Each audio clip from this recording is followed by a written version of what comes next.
So, not gonna go through every step because we already saw this, right? But I want you to see it one more time. All right. Twerk. Twerk. Twerk and chicken. Stop it, Molly. Stop it. Twerk, twerk, twerk, twerk. All right. Why am I doing this? Yeah, that and break the ice a little bit. All right. So, next step. What's the next step? Wishbones. Wish we knew. Remember the lines, right? Go on the inside part. This one broke because it was cryovac. Okay? And you just pull it right out. Okay? So, again, pull, boom, it comes right out. That's the easiest way you could possibly do it. Alright? After that, we went ahead and full Nelson. Right here. Boom. Pop. Pop.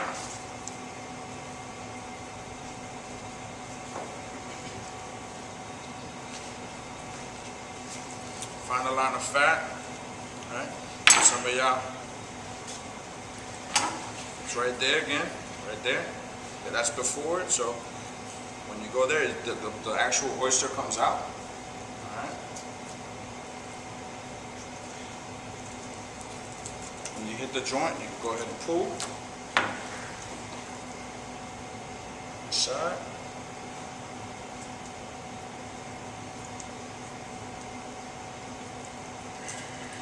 Hit the joint, and you can pull.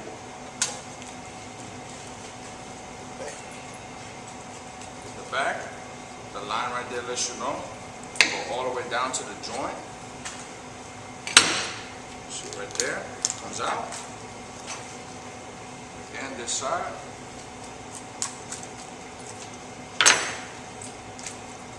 Now we got the back here, right? Save that for stock, correct? Take all that excess fat, not too good.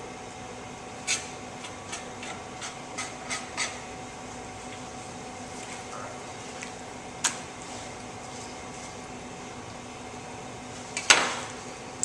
Expose.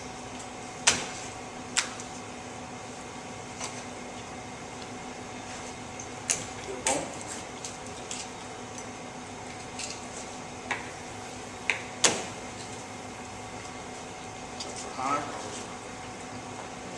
Lean with it, rock with it.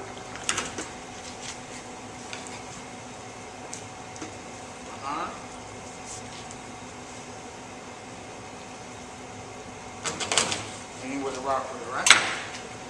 That's done, that's done, that's done. Need that for later, don't need that for this. Alright? Shake hands with the chicken. Okay. Shake hands. Now, that's what you're going to go ahead and do before the paella, okay? One chicken per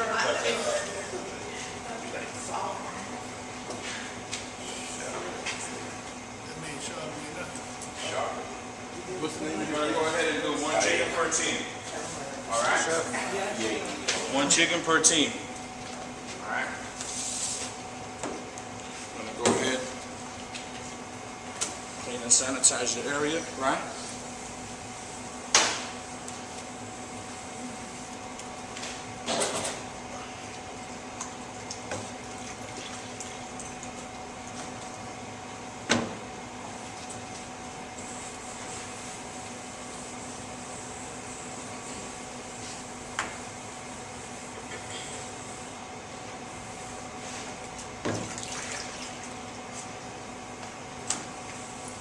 Sanitize.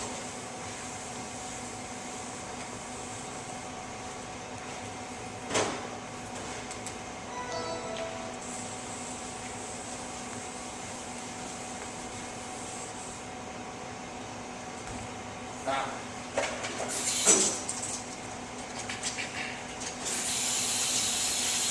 the pan that I got on the stove, that they call it a paella or paella pan. Okay? You can do it with the Satois, the one that has like a high sides. Be careful with using a straight up saute pan, especially the aluminum ones we have, because they kind of start to curl clamshell and a lot of the moisture gets out of it. Alright? Let's talk about these ingredients. Okay.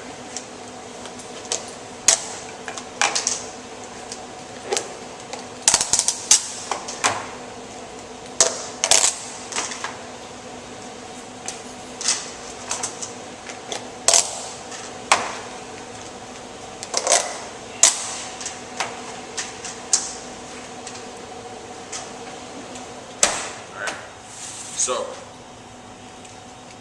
we have chicken, we have a little bit of pork, we have seafood, right? Here in seafood I got some clams, I got some mussels, and then you guys know the deal. When checking, if they go ahead and close, then they're fine, right? They're still alive. And this one is trying to play dead. Let's see it moving itself. Check it in a second once I tap it. Same thing over here. Go ahead and check them over. Check if they close up. Okay. Now, I got shrimp here. I got calamari. I got the meat. My foundation right here. Right? Got garlic, onions, tomatoes. What is this called? What is this called again? Sofrito. Sofrito, right? Alright, so that's the foundation, correct? I got saffron, aka kitchen kush. This stuff is extremely expensive. It comes in a Ziploc bag. It's extremely aromatic. Makes your food delicious. Okay? Kitchen kush. Alright? It does. Okay? It's a way of life. It takes a lot of work to get a little bit of saffron. 40 man hours just to get 1 ounce.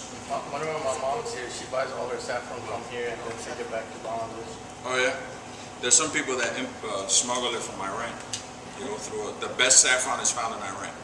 But because of embargo and kind of, we don't agree with some of their practices like this, we get neglected. I got Spanish style chorizo. This is different than the Colombian style chorizo that you guys might see, or the Mexican style. Okay, this is actually made, put in a casing, and then allowed to hang, so it's like a dried chorizo. Right? We got some green beans. All right, and then this is the cauliflower rice that I was saying. So the way I like to cook, right?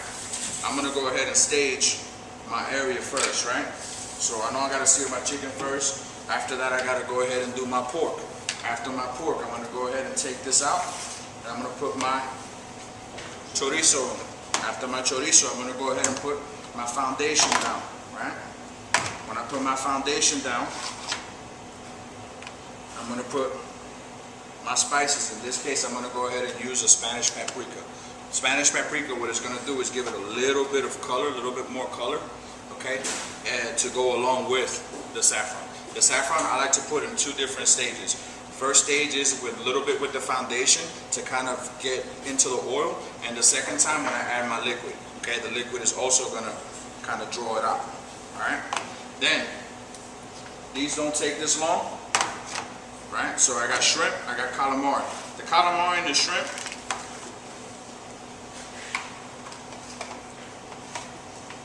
I like to put towards the end. Now, I don't know if you've ever dealt with mussels and clams. Clams and mussels, what do you think they take as far as the length? The clams take longer. Clams take longer, right? So, okay, so remember that when I start adding this stuff, okay?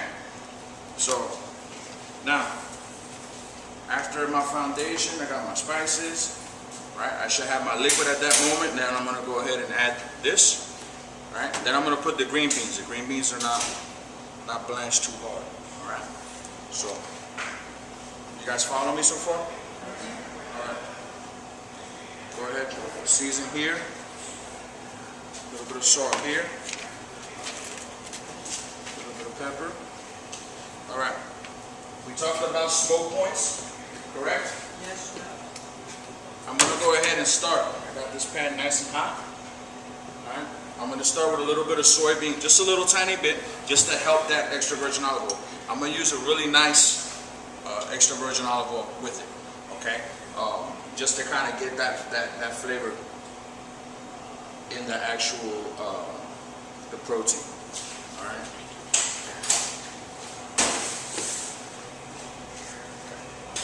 Now, searing. What do you need? High heat, High heat. low fat. Low fat. We're not frying again, right? You gotta be, huh? Sorry, what's that again? That's pork butt that I trimmed of excess fat and I just diced. All right? So, okay? And that's all it is. It's just diced up, okay? Try to take all the little excess fat off it. A little bit of fat is fine. All right? Okay, so far, diced pork butt. Eight cut chicken, right? And I like to use a nice olive oil for my proteins, and I'm gonna let it sit a couple minutes, not too long. What happens if I put salt, walk away, come back? What do you think is gonna happen? It's gonna cure it, draw out the moisture. It's gonna be hard for searing, okay? So.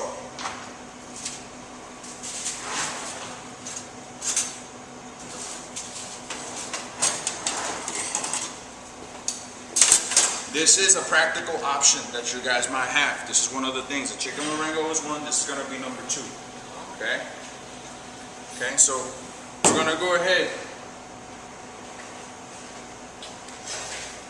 And real quick, while you saw me change gloves. Some people might say it's overkill. Okay? I think it's just to protect myself. You never know. What happens if I touch something else, cross-contaminated, now I got that. Okay, so just to protect yourself is always, I'd rather be safe than sorry, right? So that's really, really key. All right, nice hot pan. All right, what are we looking for? Sexy legs. Sexy legs, right? Sexy legs. And what I mean by those nice ripples that kind of go in an S form, okay? That S shape is gonna let me know that it's nice and ready to go. All right. If I go ahead and I put it when it's cold, it's just gonna make no noise. All right.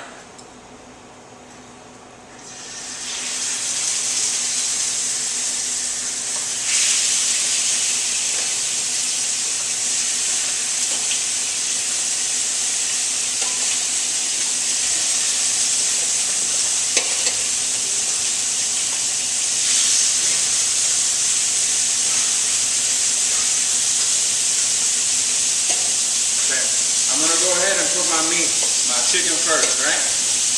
Best sear. Bless you. Bless you. The best sear that you're gonna get out of your pan is always that first sear, right? Yeah. After that, you're gonna have a hard time trying to get a good sear. All right.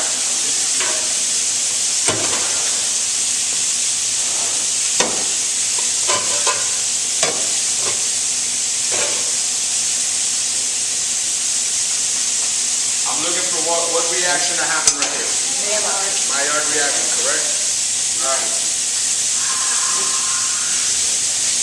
Some of you guys had that Nintendo syndrome again. All right. Don't jab at it. Don't jab at it at all. All right. Now, what I like about doing a little bit of oil, a little chin of oil here and a little bit of oil here. Oil on oil sear, to me, always gets a good Maillard reaction. Okay, doesn't stick. All right, a lot of chefs when I was in the industry, and I never agreed on it, but it just one thing I did see is that when they went on the grill, they used to always take whatever they were grilling and pour that damn spray on there. We used to go ahead and put that's kind of honestly in my opinion the hack way to do it. The proper way to do it is that you take a little bit of oil just like this, you know, get that good flavor.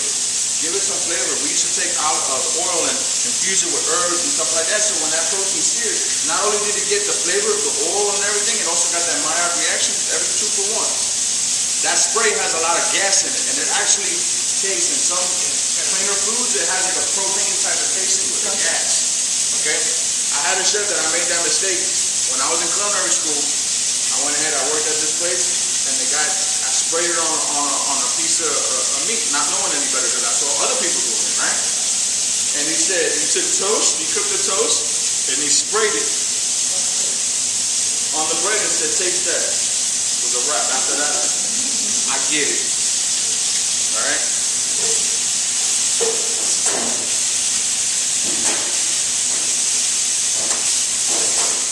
Okay, so you gotta keep monitoring the pan.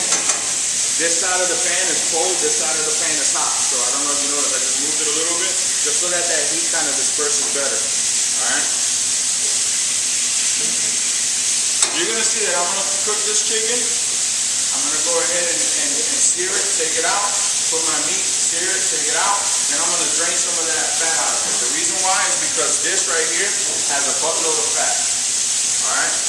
One of the biggest things that you need to be concerned with is the amount of oil that's in this dish, because it can either be delicious, right? That fat can flavor your meal, or it could be overkill, and now you got greasy rice. Alright? So you have to be very, very careful. That's one thing to look for. Alright?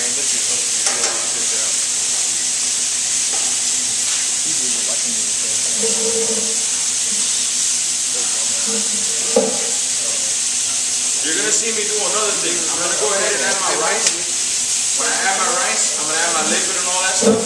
Then I'm gonna place this on top. I'm not gonna stir the rice with it, because what happens is there's gonna be pieces of rice that are not gonna be hit with the liquid, and you're gonna go ahead and run into trouble where you're gonna have nice cooked rice and crunchy rice all in the same dish. That's one thing you need to be very careful of. That's another thing when you do jambalaya, you have to, any type of rice dish, always make sure that you go ahead and take those proteins out so you can ensure that the liquid and the rice kind of touch each other. Alright? Now with this, you're going to see me, this is really, if I went ahead and I did this by myself and I cooked this, it's going to be about a 1.5 to 1 cooking ratio. Right? But I'm going to go ahead and do a 1-to-1 first. The reason being is that this is going to release liquid. This is going to release liquid. These proteins are actually going to release a little bit of juice. Alright? So you have to watch out and keep in pretty much conscious about all those different things that are in there that are going to contribute to the moisture of this dish. Alright?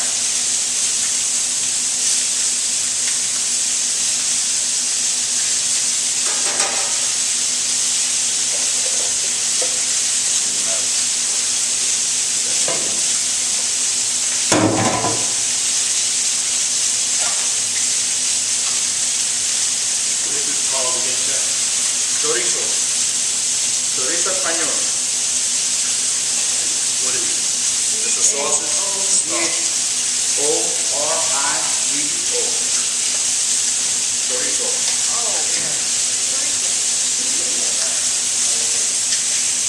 And like I said again, there's different types of chorizo. There's Colombian chorizo, there's Mexican chorizo. Each culture is going to have kind of a different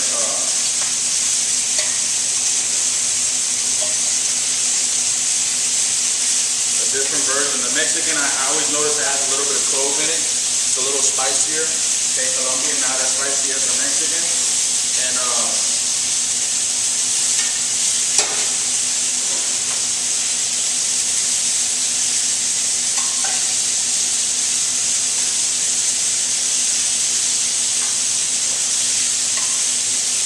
Chef, are you adding the pork? yes.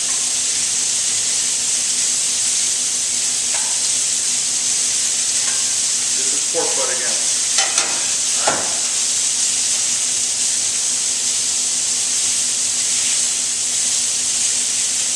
One thing you don't want to do is overcrowd your pan. Okay? Another thing you don't want to go ahead and do is you don't want to go ahead and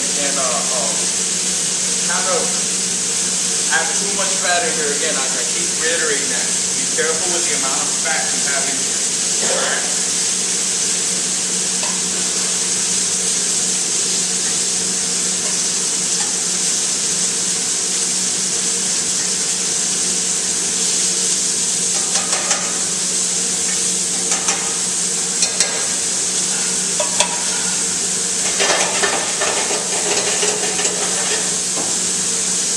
Asian cultures, you'll see that when they do a wok cooking, when you see me do a wok demo, you're going to see that there's a lot of flare up, and that's okay. In European or more Western type of cooking, the French cook or an Italian style, they don't want that flare. That flare is going to release a gas that's not favorable to the flavor profile of the dish. So that's why I went ahead and I pulled it over here. I just shake it so that I can move the fork around so I can get that oil all over, okay? But you got to be careful, it releases that gas. I actually work with chefs that if that gas release, they would tell me to go ahead and throw everything out and start all over again. Because that would actually flavor the dish in a non-favorable way. Okay?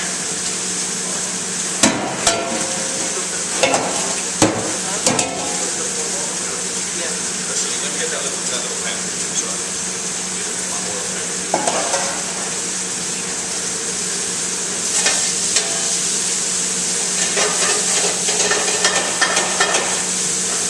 I've seen that they have like paella restaurants. It's almost like an oven, but it's enclosed, and they just have a rack and they pull it out, add ingredients, push it back in, and they go back and forth like that. All right.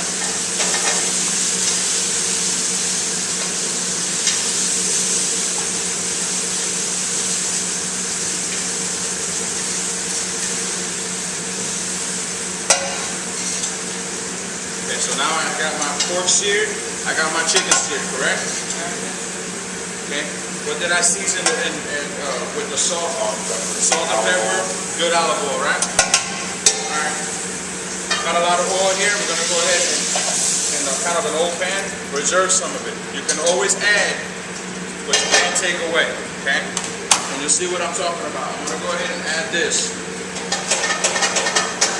Okay?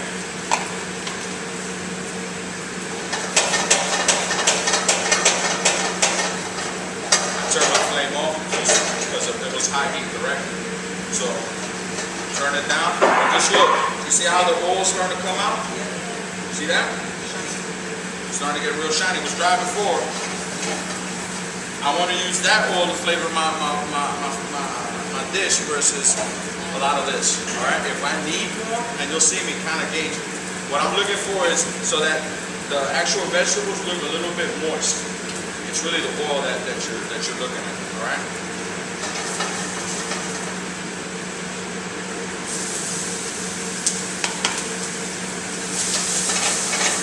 At this moment, I don't take the protein out, this protein out, because it's going to flavor my foundation, all right? The chorizo stays.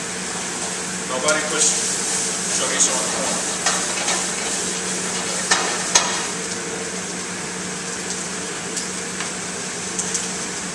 We're sweating, little tiny pinch of salt. Not a lot. And you're gonna see why I took that oil out. See my onions are starting to look shiny? Imagine if I left that oil in there on top of all that. Okay? It's gonna be deep fried. Alright? Alright. Cool down enough now. And I've seen chefs that they go ahead and they've taken, in Spain, the shrimp, they'll leave it in the shell. They'll just devein it, keep the head on, and they'll take first, before they do any searing, take the shrimp, if they're going to put some shrimp in there, sear it in the oil first, so that that flavor of the shrimp penetrates the fat. Okay? I've seen different ways of this done, all right? At that moment, to me, it's semantics, what the chef is, that makes it you're more passionate about. Okay, what do you think it's got the proper flavor? Alright? Now, I added my onion first, right? I'm gonna go ahead and add my garlic. Okay?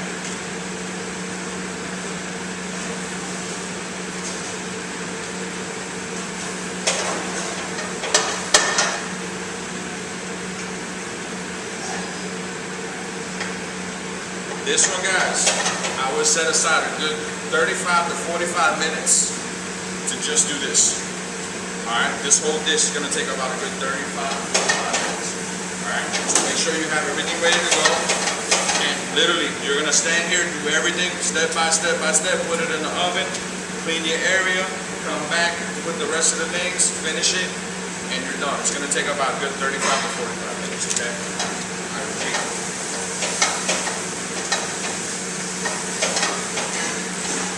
Okay, onions are starting to look translucent. You guys see that? Starting to change color. Alright? Now I'm going to go ahead and add my tomatoes. The reason why I want to add my tomatoes with everything is that I wanted those onions to kind of cook all the way down instead of now they're going to steam more. Does that make sense? This has been tomato that the skin has been removed and concassate. Alright? I cut it kind of big. Okay? We cut it big because of the simple fact is that I want it to come out in the rice. I want to see those big pieces of tomato. Obviously, if you cut it smaller, it becomes more of a sauce, correct? Yeah. Alright? I'm going to go ahead and cook this down until it gets nice and dry. Alright? You look right now, it looks like there's some moisture. Alright?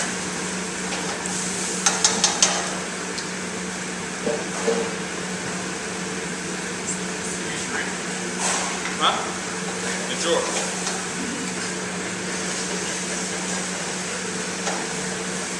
Until it's dry. Until this pan is dry. Add a little bit of the good third of the kitchen push, not all of it. Alright, saffron.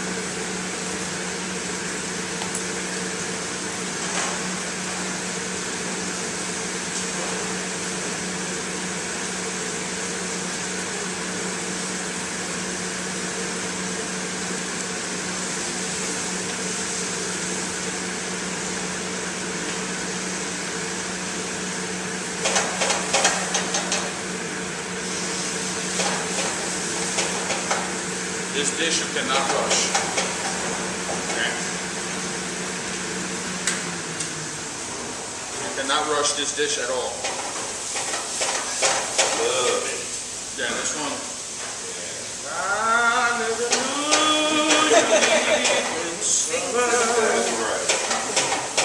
Alright, you guys see the difference now? It's starting to kind of dry up in the pan.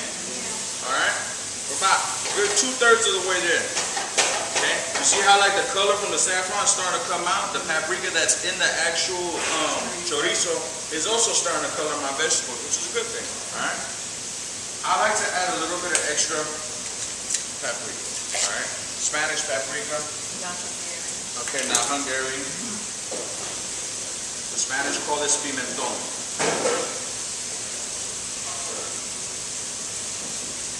I would say about a teaspoon. Okay? Is a safe. It's just enough to give it a little bit of spice, okay, and to give it kind of help fortify that color, okay.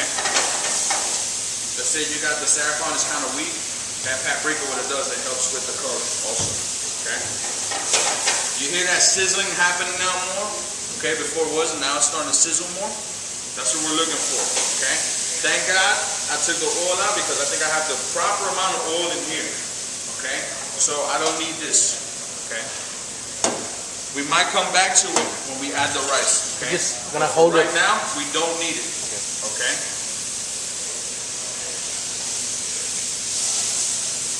All right, onions are translucent, garlic's cooked, tomatoes cooked down a little bit.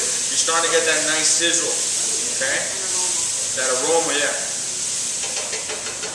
And you notice I have everything in order. Without looking at a recipe, I can go from there, right?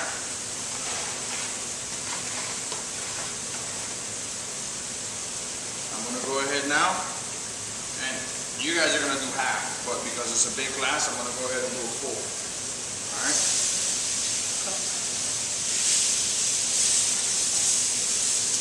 So about a pint right there, you guys are doing a cup.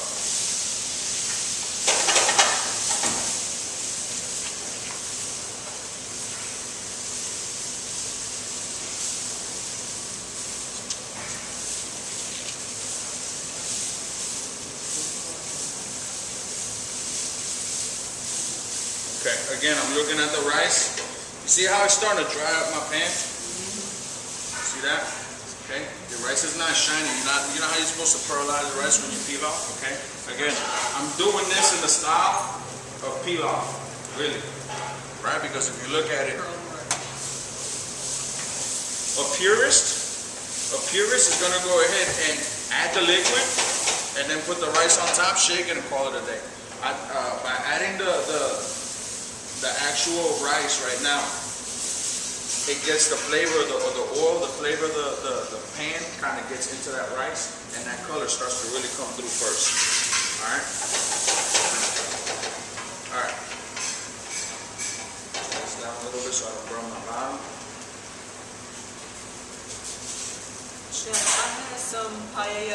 rice was a little sticky, and then I've had some where the rice was fluffy. Is that just a difference in the type of rice used? There's difference in the type of rice and maybe the technique. Or what? The technique. Okay. It should be a little bit. It should be a little. It shouldn't be as fluffy as a traditional pilaf because of the type of grain that we're using. Okay. Nice fluffy airy is going to come from long grain. We're using a short grain rice and using a long grain preparation. Okay? This goes against the laws of pilaf if you really get technical, right? But what happens is that in using that starchy rice, it creates this kind of velvety, this kind of creamy type of finish that is not like risotto, but it's close. It's like kind of a hybrid between both. All right? Chef, side question. What can we add if we don't want to use the chorizo and pork? Whatever you want. Like I said, there's one that they, in Puerto Rico, they make something, and even throughout Latin America, they do something called arroz con pollo, chicken and rice. Same principle, different ingredients, okay? There's one that's made with rabbit, okay? Is that more saffron? Yes, And lemon zest. just a little bit, you know, because I'm a lemon chef. He just loves lemon, that guy. Okay, this right here is chicken stock. Okay, the dark chicken stock, fish fumet, kind of mixed together because I got a little bit of seafood, I got a little bit of meat in there. Okay, and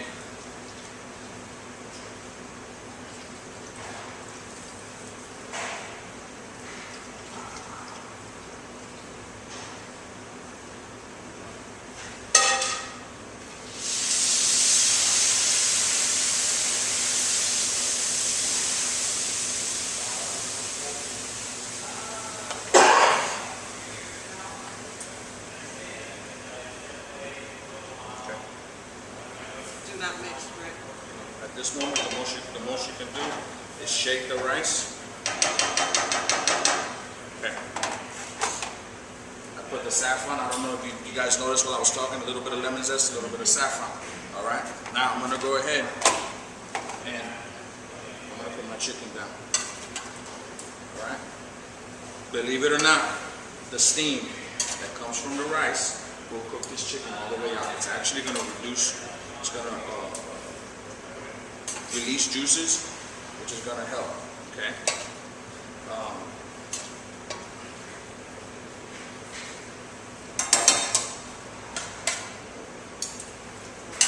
Pork.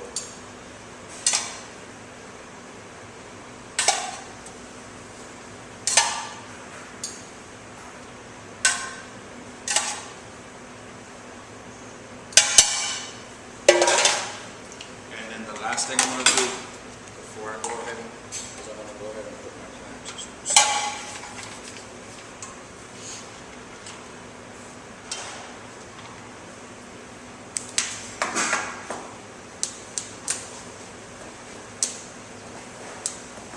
Alright, so I got my clams around the outside. Then, what I'm going to go ahead and do is take it,